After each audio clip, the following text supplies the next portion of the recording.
Praise the Lord. எழும்புவோம் வாருங்கள் என்ற தலைப்பில் இன்றைக்கு ஒரு ஸ்திரீயை குறித்து நாம் பார்க்கலாம். 2 ராஜாக்கள் 4ஆம் அதிகாரம் 1-2 வசனங்கள்.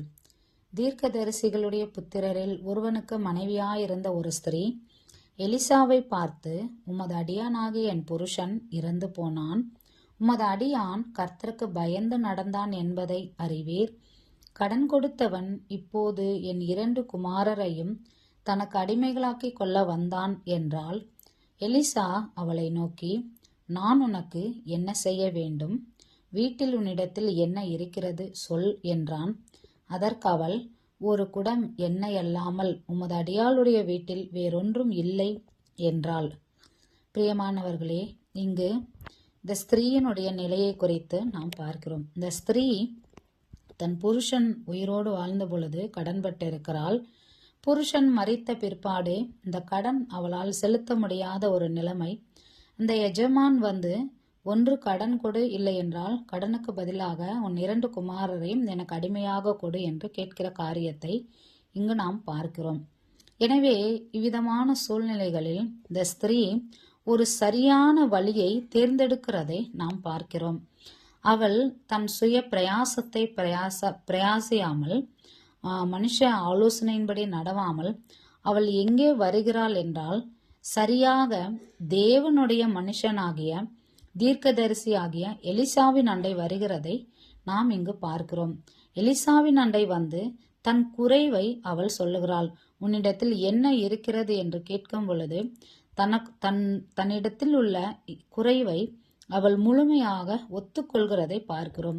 ஒரு குடம் எண்ணெய் அல்லாமல் உமது அடியாளுடைய வீட்டில் வேறொன்றும் இல்லை என்று ஆணித்தனமாக தன் குறைவை வெளியரங்கமாக அவள் ஒத்துக்கொள்கிறதை இங்கு நாம் பார்க்கிறோம். இந்த ஒத்துக்கொண்டதன் நிமித்தமாக எலிசா தனக்கு ஒரு ஆலோசனை கொடுக்கிறார். அந்த ஆலோசனையின்படி அவள் செயல்பட்டதின் நிமித்தமாக 5வது வசனத்தில், அவள் அவனிடத்திலிருந்து போய் தன் பிள்ளைகளுடன் கதவை பூட்டி கொண்டு இவர்கள் பாத்திரங்களை அவளிடத்தில் கொடுக்க அவள் அவைகளில் வார்த்தாள்.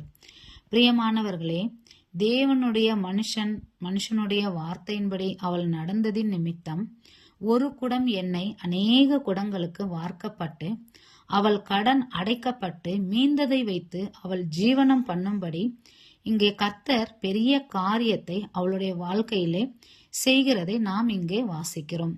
அன்பானவர்களே, நம்முடைய ஜீவியத்திலே கூட அநேக விதமான சூழ்நிலைகள் மத்தியில் நாம் கடந்து போகும் பொழுது மனுஷரண்டை போய் நாம் கரங்களை ஏந்தி கொண்டு நிற்காதபடிக்கும், மனுஷருடைய ஆலோசனையின்படி நாம் நடவாதபடிக்கும், தேவனுடைய ஆலோசனைக்காக தேவனுடைய சமூகத்தில் வந்து நம்முடைய குறைவை முழுமையாய் நாம் ஒப்பு கொடுத்து அவரை நோக்கி நாம் பார்ப்போம் என்றால், ஒத்தாசை வரும் பருவதங்களுக்கு நேராக நம்முடைய கண்களை நாம் ஏறெடுப்போம் என்றால், கர்த்தர் நம்முடைய வாழ்க்கையில கூட அநேக விதமான உபத்திரவங்கள், பாடுகள், அநேக விதமான சூழ்நிலைகளிலிருந்து வெளியே வரும்படியாகவும், நம்மை போஷிக்கும்படியாகவும், நம்மை காக்கும்படியாகவும், நம்முடைய குறைவை நிறைவாக்கும்படியாகவும் நம்மை வழிநடத்த தேவன் வல்லமையுள்ளவராயிருக்கிறார்.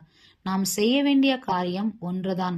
சரியான இடத்திற்கு நாம் போக வேண்டியது அவசியமாய் காணப்படுகிறது. தேவனுடைய வீடு, தேவனுடைய சமூகம், தேவனுடைய வார்த்தை, இவைகளை சார்ந்து நாம் ஜீவிப்போம் என்றால் நம்முடைய வாழ்க்கையிலே தேவன் பெரிய காரியங்களை செய்ய வல்லமையுள்ள தேவனாய் இருக்கிறார். கர்த்தர் தாமே இந்த வார்த்தைகளை ஆசீர்வதிப்பாராக. ஆமேன்.